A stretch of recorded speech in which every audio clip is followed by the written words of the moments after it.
Hello दोस्तों आज के सेशन में हम सोल्व करने वाले हैं कुछ और इम्पोर्टेंट क्वेश्चंस जो कि प्रीवियस एग्जाम्स में पूछे गए हैं।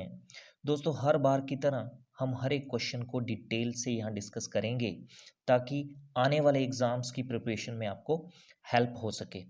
चाहे वो HP पटवारी का एग्ज़ाम हो, चाहे वो पंचायत सेक्रेटरी का एग्ज़ाम हो। हालांकि इनकी डेट अभी कोई फिक्स नहीं हुई है, पर आपको आपकी प्रिपरेशन जो है वो कंटिन्यू रखनी है। ये एग्ज़ाम कभी भी हो सकते हैं, ठीक है ना। तो चलिए बिना टाइम वेस्ट किए स्टार्ट करते हैं क्वेश्चन नंबर फर्स्ट से। इसमें बोला है number which is neither prime nor composite. तो आपको बताना है इनमें से कौन सा नंबर ना ही प्राइम है और ना ही कंपोजिट नंबर है। अब देखो आपको पहले तो ये पता होना चाहिए कि प्राइम नंबर्स कौन से होते हैं। देखो प्राइम नंबर वो होते हैं जो अपने आप से या फिर वन से डिवाइड होते हैं। जो सिर्फ अपने आप से या फिर वन से डिवाइड होंगे उनको कौन से नंबर बोलेंगे? उनको प्राइम नंबर्स बोला जाता है। और प्राइम नंबर्स को छोड़ के जो दूसरे नंबर्स होते हैं ना, उनको हम कंपोजिट नंबर बोलते हैं। तो क्वेश्चन में आपको पूछा है कि इनमें से कौन सा नंबर ना तो प्राइम है और ना ही कंपोजिट है। तो वन आपने याद रखना है, वन ऐसा नंबर है जो ना तो प्राइम है और ना ही कंपोजिट नंबर है। और अगर आपको क्वेश्चन में पूछे कि सबसे छोटा प्राइम नंबर कौन सा है, तो सबसे छोटा प्राइम नंबर कौन सा होता है? 2। और 2 ही एक ऐसा प्राइम नंबर है जो इवन है। 2 के अलावा कोई भी प्राइम नंबर इवन नहीं है, ठीक है ना। तो क्वेश्चन नंबर 1 का ऑप्शन बी जो है वो यहाँ से सही हो जाएगा। आगे देखते हैं क्वेश्चन नंबर सेकंड। क्वेश्चन नंबर सेकंड में बोला है find the difference between 40 hour 7 minutes and 38 hour 9 minutes. तो देखो आपको डिफरेंस निकालना है 40 hours 7 minute and 38 hour 9 minute. तो आपको करना क्या है, मिनट में से मिनट माइनस कर देने हैं, आर में से आर माइनस कर देने हैं, ठीक है। अब आप देखोगे तो बड़ी टर्म तो यही है, तो यही ऊपर रहेगी 40 आर 7 मिनट और नीचे आएगा 38 आर 9 मिनट। अब जब आपको मिनट में से मिनट माइनस करने हैं ना, तो देखो 7 जो है वो छोटा है और 9 बड़ा है, यहाँ तो माइनस नहीं हो सकता। तो आपको क्या करना पड़ेगा, इस 40 आर में से एक आर लेना पड़ेगा और 7 में वो ऐड करना पड़ेगा। तो 40 आर में से अगर आप एक आर ले लोगे तो एक आर का मतलब क्या है, 60 मिनट। तो वो 60 जो है वो आपने 7 में ऐड कर देना है। तो 67 मिनट यहाँ बन जाएंगे और 40 की जगह कितना रह जाएगा, 39 आर, ठीक है ना। तो उसके बाद आप इजीली जो है इनको माइनस कर सकते हो। तो अब देखो ये फर्दर क्या बन जाएगा, 40 आर की जगह आ जाएगा 39 आर, ठीक है। और जो 1 आवर था मतलब 60 मिनट, वो 7 में ऐड हुए तो कितने बन गए, ये 67 मिनट, ठीक है ना। और 38 आवर 9 मिनट ये एज इट इज आ जाएगा, ठीक है। 38 आवर्स एंड 9 मिनट ये एज इट इज आ गया। अब इनको आप इजिली माइनस कर सकते हो। तो मिनट में से मिनट माइनस किए, 67 में से 9 माइनस किए तो कितना आएगा, ये 58 मिनट। और आर में से आर माइनस करोगे, 39 आर में से 38 माइनस किया तो कितना आ गया, 1 आर। तो आंसर कितना बनेगा आपका, 1 आर 58 मिनट, ठीक है। तो ऑप्शन ए जो है क्वेश्चन नंबर सेकंड का वो सही हो जाएगा। तो अगला क्वेश्चन देखते हैं, क्वेश्चन नंबर थर्ड। इसमें बोला है perimeter of an equilateral triangle is 192 centimetre, find its one side. तो इक्विलेटरल ट्राइंगल का आपको पेरीमीटर दिया हुआ है 192 सेंटीमीटर, आपको ट्राइंगल की साइड निकालनी है। अब आपको पता है इक्विलेटरल ट्राइंगल में हर एक साइड क्या होती है, इक्वल होती है। और ट्राइंगल में 3 साइड्स होती हैं। अगर हम इक्विलेटरल ट्राइंगल की साइड को क्या मान लें, ए मान लें, तो तीनों साइड्स इक्वल हुई। तो पेरीमीटर कितना बना, ए प्लस ए प्लस ए, 3a। और 3a किसके इक्वल दिया आपको, 192 सेंटीमीटर के। आपको साइड निकालनी है, साइड की क्या कंसिडर की हमने, ए कंसिडर किया। तो आप 3 को दूसरी तरफ डिवाइड कर दोगे तो कितना आएगा, देखो 3 6 दा 18, 1 बचा, बना 12, 3 4 द 12। तो जो इक्विलेटरल ट्राइंगल की साइड आएगी वो कितनी आएगी? 64 सेंटीमीटर। तो ऑप्शन बी जो है क्वेश्चन नंबर थर्ड का वो सही हो जाएगा। ठीक है, अगला क्वेश्चन देखो, क्वेश्चन नंबर 4। देखो इसमें बोला है 2x प्लस 5 का whole square minus 2x minus 5 का होल स्क्वायर। तो देखो इसमें आपको ऐसा नहीं करना है कि पहले आप a प्लस बी का होल स्क्वायर ये फॉर्मूला लगाओगे, फिर a माइनस बी का होल स्क्वायर ये फॉर्मूला लगाओगे और उसके बाद दोनों को माइनस करोगे। हालांकि आंसर तो वैसे भी आ जाएगा। आप अगर 2x प्लस 5 इसको अगर a मान लें और 2x माइनस 5 को b मान लो तो आपका ये फॉर्मूला लग सकता है a square minus B square. और ये फॉर्मूला किसके इक्वल होता है? a plus B into A minus B. ठीक है ना, ए किसको बोल रहा हूं मैं? 2x प्लस 5 को, और b 2x माइनस 5। ठीक है, और a माइनस बी, और a माइनस बी कितना आएगा? a की जगह कितना है? 2x plus 5। अब देखो यहाँ पे माइनस बी है, तो जब आप माइनस बी की जगह आप जब 2x माइनस 5 रखोगे ना तो ये माइनस का ध्यान भी आपको रखना है। तो कितना आएगा? माइनस 2x प्लस 5 आ जाएगा ये। ठीक है, अब देखो ये जो फर्स्ट ब्रैकेट है इसमें 5 प्लस का माइनस का कट गया, सेकंड ब्रैकेट में 2x प्लस का माइनस का कट गया, ये जो फर्स्ट ब्रैकेट है इसमें क्या बचा? 2x प्लस 2x कितना होगा? 4x। फर्स्ट ब्रैकेट में ये आ गया, इनटू सेकंड ब्रैकेट में क्या आया देखो, 5 प्लस 5 कितना हो गया? 10 हो गया। अब आप 4x मल्टीप्लाई 10 कर लो तो कितना आएगा? 40x। ठीक है, तो 40x आपका आंसर आ जाएगा इस क्वेश्चन का। ऑप्शन ए जो है वो सही हो जाएगा। ठीक है, अगला क्वेश्चन देखो, क्वेश्चन नंबर 5। देखो इसमें बोला है market price of a good is ₹840, it was sold for ₹714, find the discount and discount percent. तो देखो एक वस्तु के ऊपर मूल्य लिखा हुआ है 840 रुपये और उसको 714 रुपये में बेचा जा रहा है, तो आपको डिस्काउंट निकालना है और डिस्काउंट परसेंट निकालने को बोल रहा है। तो जो मार्केट प्राइस है उसको मैं MP से डिनोट कर रहा हूँ और ये 840 दे रखा है आपको, और सेलिंग प्राइस जो है वो 714 है। तो डिस्काउंट कितना आ गया? 840 माइनस 714। जब इन दोनों को माइनस करोगे तो आपके पास आएगा 126। तो 126 का डिस्काउंट दिया जा रहा है, तो आप देखोगे तो ऑप्शन डी जो है उसी में डिस्काउंट 126 है, तो आप ऑप्शन डी को यहाँ सही कर सकते हो। ठीक है, आगे हमें डिस्काउंट परसेंट भी निकालना है। तो देखो डिस्काउंट परसेंट निकालने का हमारे पास फॉर्मूला क्या रहता है?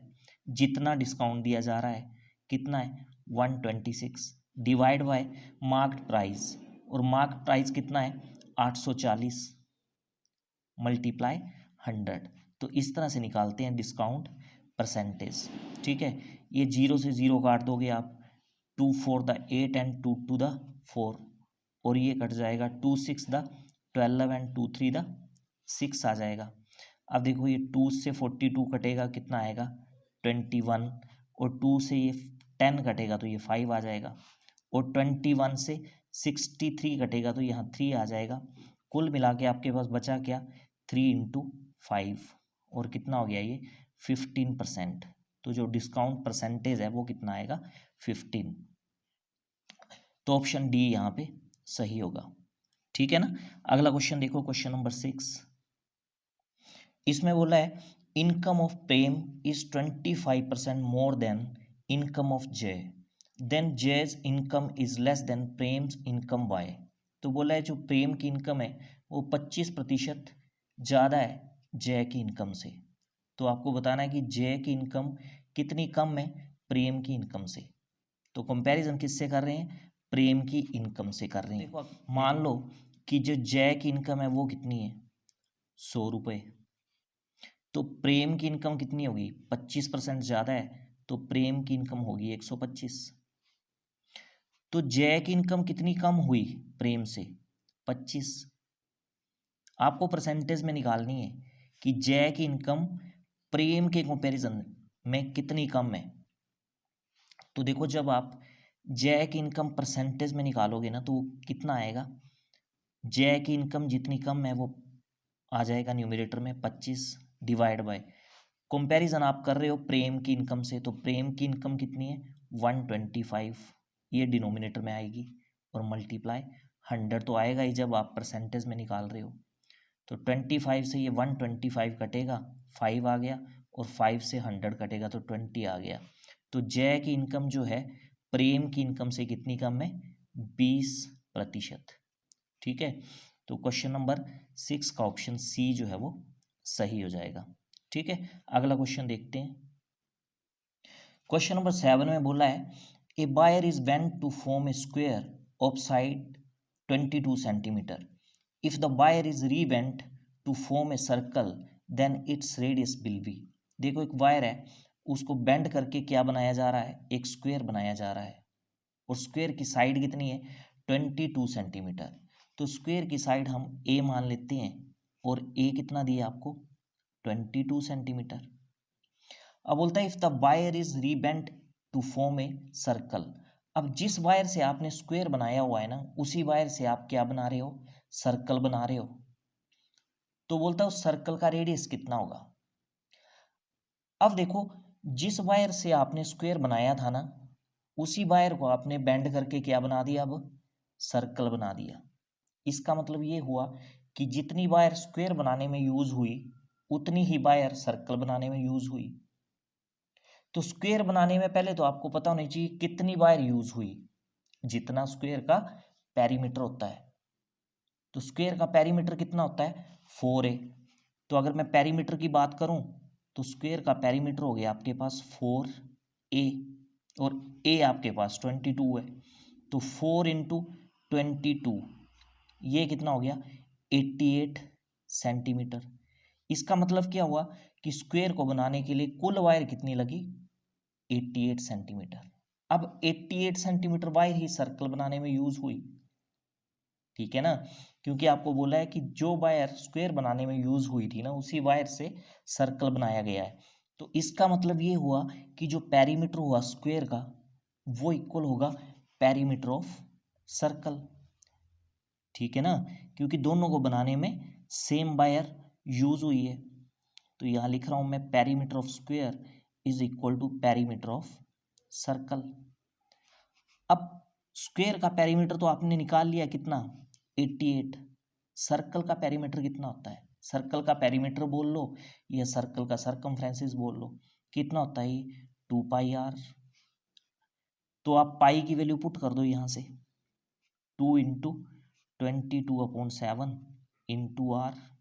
आपको क्या निकालना है, रेडियस निकालना है। देखो 2 से 88 कटेगा 44 आएगा, और 22 से 44 कटेगा तो 2 आएगा। तो ये 7 क्रॉस मल्टीप्लाई होगा किसके साथ 2 के साथ, राइट साइड में तो आर ही बचेगा।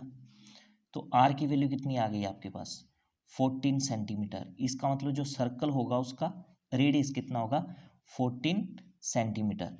तो क्वेश्चन नंबर 7 का ऑप्शन बी जो है वो सही हो जाएगा। ठीक है, आगे देखो क्वेश्चन नंबर 8। देखो इसमें आपको बोला है 1 metre square is equal to x mm square, then find the value of x की वैल्यू आपको निकालनी है। देखो पहले तो आपको पता होना चाहिए कि 1 मीटर किसके इक्वल होता है। 1 मीटर को अगर mm में चेंज करना है तो 1 मीटर में कितने mm होते हैं 1000 mm। और अगर हम बोलें कि 1 मीटर स्क्वायर में कितने mm स्क्वायर होंगे तो क्या करना पड़ेगा, दोनों साइड स्क्वेयरिंग करनी पड़ेगी। तो जब आप दोनों साइड स्क्वेयर करोगे तो 1 मीटर का स्क्वायर करोगे तो 1 मीटर स्क्वायर आ जाएगा, और 1000 का आप स्क्वायर करोगे तो 1 के साथ सिंपली कितनी जीरो आ जाएंगी 6 जीरो आ जाएंगी, और mm का क्या बन जाएगा mm स्क्वायर, क्योंकि आप स्क्वेयरिंग कर रहे हो बोथ साइड। तो 1 मीटर स्क्वायर का क्या मतलब हो गया 10 लाख mm स्क्वायर, ठीक है ना। तो ऑप्शन डी जो है इस क्वेश्चन का सही हो जाएगा। ठीक है, यहां मीटर का कन्वर्जन करना था आपको mm में। अगला क्वेश्चन देखते हैं, क्वेश्चन नंबर 9। देखो क्वेश्चन नंबर 9 में उसने बोला है a 1500 metre long train is going at speed of 40 kilometre per hours, how much time will it take to pass through a 2500 metre long platform. तो एक 1500 मीटर लंबी ट्रेन है जो कि 40 किलोमीटर प्रति घंटे की स्पीड से चल रही है। तो आपको बताना है कि 2500 मीटर लंबे प्लेटफॉर्म को क्रॉस करने में वो कितना टाइम लेगी। तो देखो ट्रेन को टोटल डिस्टेंस कितना कवर करना है, एक तो जितनी प्लेटफॉर्म की लेंथ है वो जो कि 2500 मीटर है, प्लस ट्रेन को अपनी लंबाई भी कवर करनी होती है, वो कितनी है 1500। तो इन दोनों को जब आप प्लस करोगे तो कितना आएगा ये 4000 मीटर।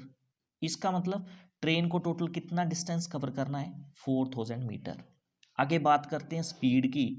तो ट्रेन की स्पीड दी है आपको 40 किलोमीटर पर आवर। अब देखो डिस्टेंस आपने निकाला मीटर में, स्पीड आपको दे रखी है किलोमीटर पर आवर में, तो किलोमीटर पर आवर को आपको चेंज करना पड़ेगा मीटर पर सेकंड में। तो आपको पता है जब आप किलोमीटर पर आवर को मीटर पर सेकंड में चेंज करते हो तो 5/18 से क्या करते हो, मल्टीप्लाई कर देते हो, तो मीटर पर सेकंड में चेंज हो जाता है। अब देखो ये 5/18 कहाँ से आता है, देखो किलोमीटर पर आवर का मतलब क्या होता है किलोमीटर अपॉन आवर्स, ठीक है। किलोमीटर का मतलब है 1000 मीटर और आर का मतलब क्या होता है 3600 सेकंड। इन जब दोनों को आप काटोगे तो 20 से 20 कट गई, 25 का कितना आ गया 10 और 218 का कितना हो गया 36, तो कितना आ गया ये 5/18 मीटर पर सेकंड। आई बात समझ में आपको। तो इसको तो मैं इरेज कर रहा हूं, आपको पता चल गया ये 5/18 कैसे आया। अब देखो ये फर्दर इसको जब सोल्व करोगे आप तो क्या आएगा ये 2 9 दा 18 एंड 220 दा 40। तो स्पीड कितनी आ गई आपके पास, 20 को 5 से करोगे तो 100 आएगा आपका न्यूमरेटर में, और डिनोमिनेटर में कितना है 9 मीटर पर सेकंड। ये स्पीड आ जाएगी मीटर पर सेकंड में, और डिस्टेंस आपके पास है 4000 मीटर। टाइम आप निकाल सकते हो, टाइम का फॉर्मूला क्या होता है डिस्टेंस अपॉन स्पीड। डिस्टेंस कितनी है 4000, ठीक है, और स्पीड आपने अभी निकाली 100/9, तो 100/9 जो 9 आएगा वो न्यूमरेटर में चला जाएगा, ठीक है ना। ये 20 से 20 कटेंगी, 40 को 9 से मल्टीप्लाई करोगे कितना आएगा 360, और 360 क्या होगा सेकंड। तो प्लेटफॉर्म को क्रॉस करने में ट्रेन कितना टाइम लेगी 360 सेकंड, पर आपको आंसर जो है वो मिनट में निकालना है, ठीक है ना। तो 360 सेकंड को आप मिनट में चेंज कर सकते हो, कैसे 1 सेकंड का मतलब क्या होता है 1/60 मिनट, यही होता है ना 1 सेकंड का मतलब। अब देखो 60 से ये 360 कटेगा, कितना आ जाएगा 6 मिनट, ठीक है। तो आंसर मिनट में कितना बनेगा 6 मिनट आ जाएगा, ऑप्शन ए जो है वो सही हो जाएगा, ठीक है। अगला क्वेश्चन देखो, क्वेश्चन नंबर 10। इसमें बोला the speed of 72 kilometre per hour expressed in metre per second. तो ये मैंने अभी पीछे आपको बताया कि किलोमीटर पर आवर को मीटर पर सेकंड में कैसे चेंज करते हैं। तो देखो जब लिखा है ये 72 किलोमीटर पर आर का मतलब आर आपका कहाँ आएगा डिनोमिनेटर में आएगा। तो जब आप किलोमीटर को मीटर में चेंज करोगे तो किलोमीटर की जगह कितना आ जाएगा 1000 मीटर अपॉन आर्स को जब आप सेकंड में चेंज करोगे तो कितना आएगा 3600 सेकंड। तो आप देख लो ये कौन सा ऑप्शन बन रहा है। तो 72 इंटू 1000 अपॉन 3600, ऑप्शन ए जो है वो सही हो जाएगा इस क्वेश्चन का, ठीक है ना। अगला क्वेश्चन देखते हैं, क्वेश्चन नंबर 11। इसमें बोला है out of 200 students in a school 3/5 likes to play cricket, how many student do not like to play cricket. अब बोलता है एक स्कूल में 200 स्टूडेंट है, तो बोलता है 5 में से 3 जो है वो क्रिकेट खेलना पसंद करते हैं, तो आपको बताना है कि कितने स्टूडेंट ऐसे हैं जो क्रिकेट खेलना पसंद नहीं करते। अब देखो 5 में से 3 जो हैं वो क्रिकेट खेल रहे हैं, वो पसंद करते हैं क्रिकेट खेलना। तो कितने बचे जो क्रिकेट नहीं खेल रहे हैं? 2 बचे आउट ऑफ 5। ये 2/5 का मतलब है कि इतने स्टूडेंट जो हैं वो क्रिकेट खेलना पसंद नहीं कर रहे हैं, क्योंकि 5 में से 3 पसंद कर रहे हैं, तो 2 बचे 5 में से जो पसंद नहीं करेंगे। ठीक है ना, मल्टीप्लाई 200 कर दो इससे, तो कितना आएगा? ये 5 से 200 कटेगा 40 आएगा, और 40 को 2 से मल्टीप्लाई करोगे 80 आएगा। ऑप्शन बी जो है वो सही हो जाएगा यहाँ से। ठीक है, अगला क्वेश्चन देखो, क्वेश्चन नंबर 12। अगर आपको ऐसे पूछा होता कि कितने स्टूडेंट जो हैं क्रिकेट खेलना पसंद करते हैं, तो यहाँ 2 की जगह 3 आ जाना था, 3/5 इंटू 200, तो 40 इंटू 3, तब 120 आंसर आना था। तो 120 जो है वो पसंद करेंगे, 80 जो है वो नहीं करेंगे। ठीक है, अगला क्वेश्चन देखो, इसमें बोला है girl is 28 year younger than her father and the sum of their ages is 50 year, then the age of the girl is. तो देखो बोला है एक गर्ल जो है वो अपने फादर से 28 साल छोटी है, और उनकी एजिस का सम जो है वो 50 साल है, तो गर्ल की एज कितनी होगी? तो गर्ल की एज हम मान लेते हैं एक्स है, तो फादर क्योंकि 28 साल बड़ा है गर्ल से, ये ऐसा बोल सकते हैं कि गर्ल छोटी है 28 साल फादर से, तो फादर की एज कितनी होगी? एक्स प्लस 28 ही होगी, फादर 28 साल बड़ा है, और दोनों की एजिस का सम, तो दोनों की एजिस का सम कर दो आप, x प्लस 28 कितना दिया हुआ है? 50। आगे सोल्व कर लो इसको, x प्लस एक्स कितना होगा? 2x, 28 दूसरी तरफ जाएगा तो कितना होगा? 50 माइनस 28, और 50 माइनस 28 कितना होगा? 22। 2 दूसरी तरफ डिवाइड हो जाएगा तो ये कट जाएगा, 22 कटेगा, x की वैल्यू कितनी आ जाएगी? 11। और x क्या माना था हमने? गर्ल की एज, वही आपको निकालनी थी। ठीक है, तो क्वेश्चन नंबर 12 का ऑप्शन बी सही हो जाएगा। ठीक है ना, तो ये थे कुछ क्वेश्चंस जो आज हमने सोल्व किए। आई होप ये वीडियो आपको अच्छा लगा होगा, बेनिफिशियल लगा होगा। Thanks for watching it.